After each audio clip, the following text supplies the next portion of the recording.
Hello everyone. Today we are going to discuss the problem round trip from CSCS graph problem set. So Byteland has n cities and m roads between them. Your task is to design a round trip that begins in a city, goes through two or more other cities, and finally returns to the starting city. Every intermediate city on the route has to be distinct. So first line contains two integers n and m, the number of cities and roads. The cities are numbered 1 to n. Then there are m lines describing the roads. Each line has two integers a and b that says that there is a road between those two cities. Every road is between two different cities and there is at most one road between any two cities.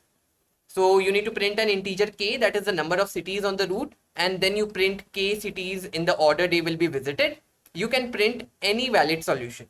And if there is no solution, so you need to simply print impossible. The number of nodes and the number of edges are of the order of 10 power 5 and nodes are numbered 1 to n. So let's try to understand what actually the problem is and then we can solve this. So the problem says that you are given some set of nodes and set of edges. Let's suppose these are the set of nodes and these are the edges between them.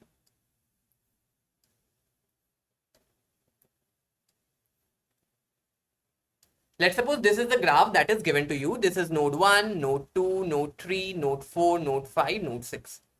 What the question says? Question says that you need to print a path in which you are starting at a node, going through some nodes, and then returning to the same starting node. So doesn't it means that the question actually wants you to print the cycle in the graph?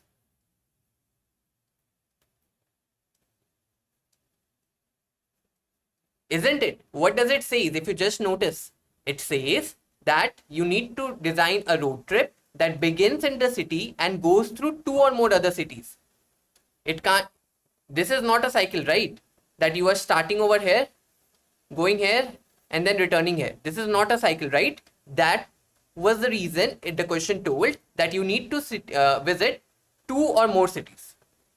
Apart from the starting city, you need at least two more cities in the path. So basically the question wants you to print any cycle in the graph. Like you can print this. So you can print 2, 4, 3, 2, 2, 4, 3, 2. This forms a cycle. You can even print, you can start your cycle from 3 as well. So 3, 4, 2, 3. This thing, this you can also print. You can print this as well. This is also a cycle. 1, 2, 3, 4, 5, 1. You can print this as well. So you can print any valid cycle that exists in the graph. And if the cycle does not exist, let's suppose the set of the graph was given to you like this. This was the graph that was given to you. In this case, you can clearly see that the cycle does not exist, right? So in this case, you have to simply print impossible. So this is actually what the problem is. I hope the problem statement is clear to each and every one of you. Basically, in a cyclic graph, in the graph, I need to find the cycle and print the cycle. This is actually what the problem is. If the cycle does not exist, I need to simply print impossible.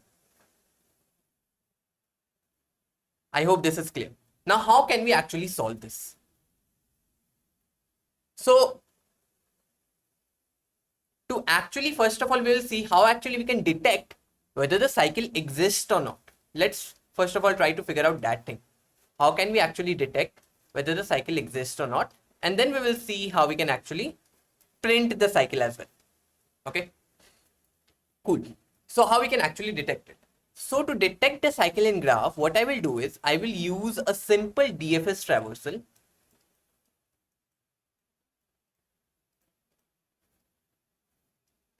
I will use a simple DFS traversal along with, like in DFS traversal, I will use a visited array.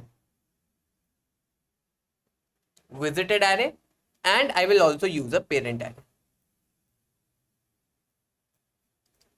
Why we need these two? These things will be very much clear. The intuition will be very much clear once we start discussing. See, Let's suppose I start my DFS traversal from here. Let me also number the nodes. The things will be easy.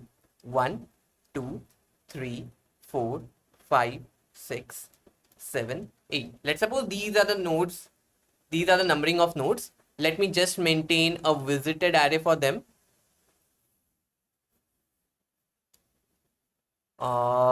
This is 1, 2, 3, 4, 5, 6, 7, 8. And just like the visited array, let me have one parent array as well. Let's suppose this is the parent array. 1, 2, 3, 4, 5, 6, 7, 8. So this is my parent array and this is my visited array. Okay. Initially, every value in the visited array will be 0.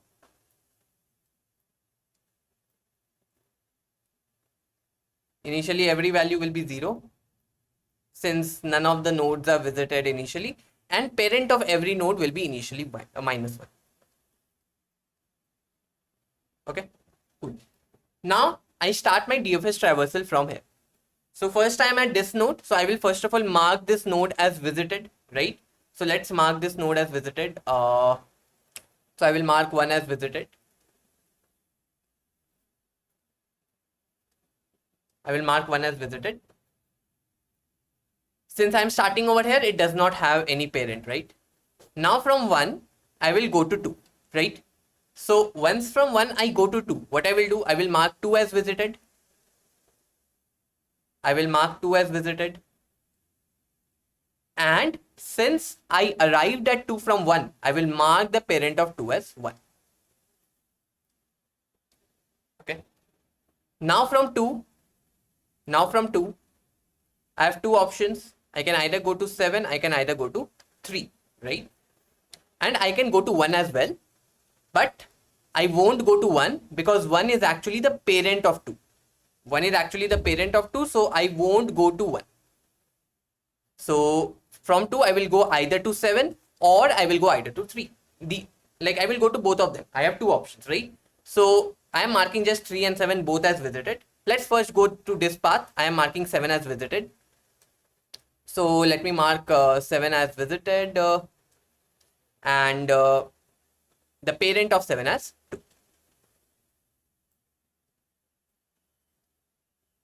The parent of 7 as 2. Okay. Now from 7, I again have three options. I can either go to 8, I can either go to 4, or I can either go to 2. I won't go to 2 because this is from where I came. 2 is the parent of 7. So I will either go to 8 or 4. Let's first go to 8. So if I go to 8, I will mark 8 as visited and parent of 8 as 7. Okay. Now from 8, I don't have any other option than to go to 7, but I won't go to 7. So from 8, that branch will not exceed more. So from 1, I came to 2. From 2, I came to 7. From 7, I came to 8. And now I am returning. So now from 7, I will go to 4. This is how DFS traversal works, right? So once I go to 4, I will mark 4 as visited and parent of 4 as 7. Parent of 4 as 7. Now from 4, I have again three options. I can either go to 7, 3 or 6. I won't go to 7 because this is from where 4 came. So I will first of all, let's suppose go to 6. So if I go to 6, I will mark 6 as visited and parent of 6 as 4. From 6, I have two options. I can either go to 4 or I can go to 5. I won't go to 4 because 4 is the parent of 6. So I would go to 5. So I will mark 5 as visited and parent of 5 as 6. Okay. Now from 5, I don't have any other option. So I would simply return. 6 was the option, but 6 was the parent. So from 1, I came to 2. From 2 to 7, 7 to 8, I returned. From 7, I went to 4. From 4 to 6, 6 to 5, return. From 6, no other option, return to 4. Now from 4, I will go to 3. So if I go to 3, I will mark 3 as visited and parent of 3 as 4. Parent of 3 as 4. Now from 3, two options. I can either go to 4, but 4 is the parent. So I will choose the other option. I will go to 2. Once I go to 2 from 3, what I notice is 2 is already visited. 2 is already visited. What does it mean? It means that during this DFS traversal of this particular component, in the path, I visited 2 somewhere and I came back again to this 2.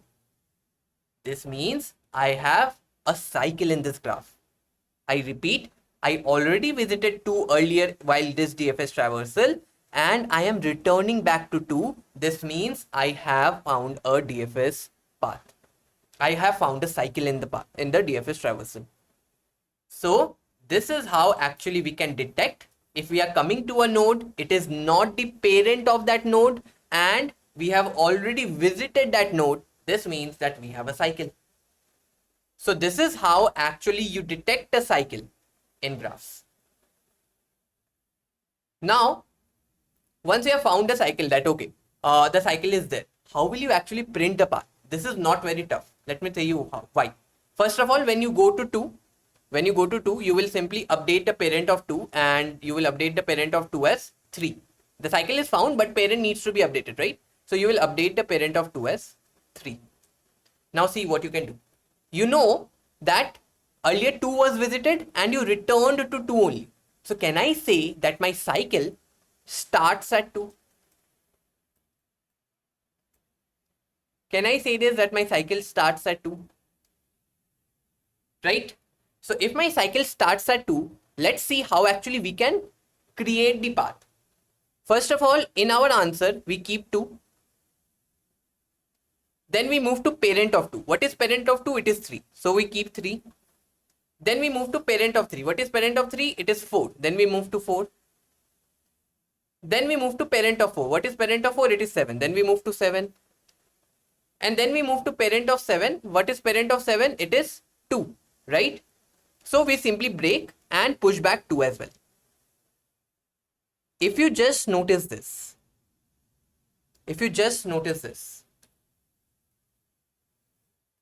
is actually a cycle that you have formed. So by maintaining the parent vector, you were able to construct the cycle. We have discussed this answer construction part. I think it is 3rd or 4th question in which we are actually discussing it.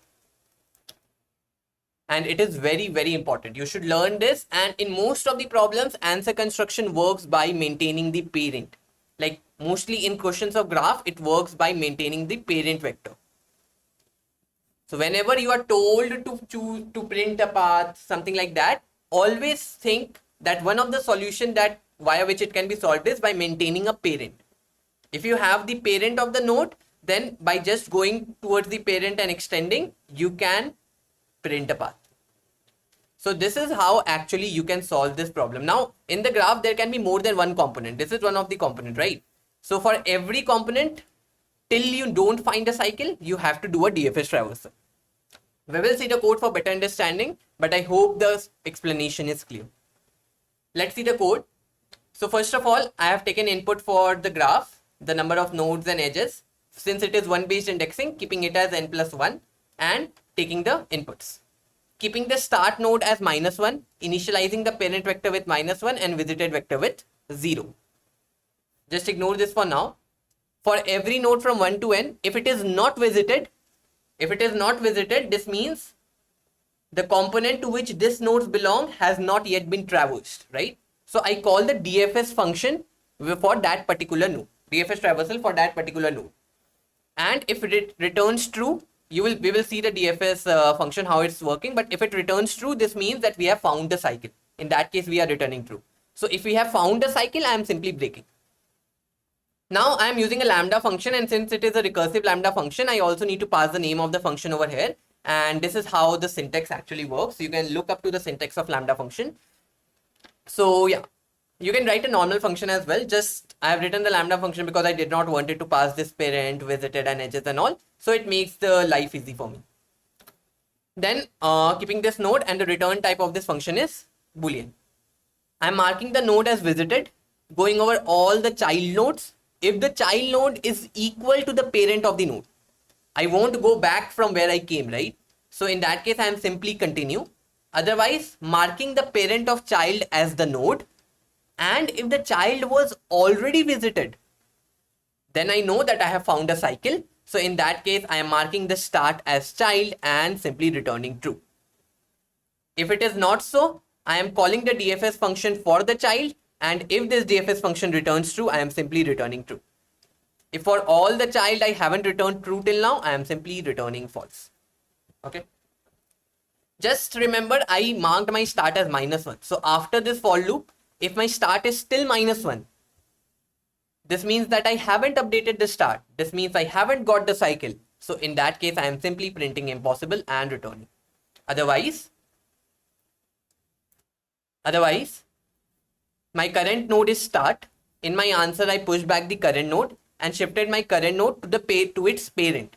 Now, while my current node does not return to the start, like in this case, my current node was 2. So first of all, I kept 2, shifted to its parent. So my now current node becomes 3. And now till I do not get this start back. First of all, from 3, I go to 4, from 4 to 7, from 7, I return back to 2, right? So till I don't return to 2, I will keep on traversing. So while current node is not equals to start, in my answer, I am simply pushing back current node and I am shifting my current node to parent of current node. At the end, I was breaking when my start was equals to current node, right? So I also have to print this current node. From 2, I went to 3. I kept 2. Then I kept 3. I went to 4. Then I kept 4. I went to 7. Then I kept 7. I went to 2. But while I haven't pushed this 2 yet, I came out of the while loop, right? So I also have to push this 2 back.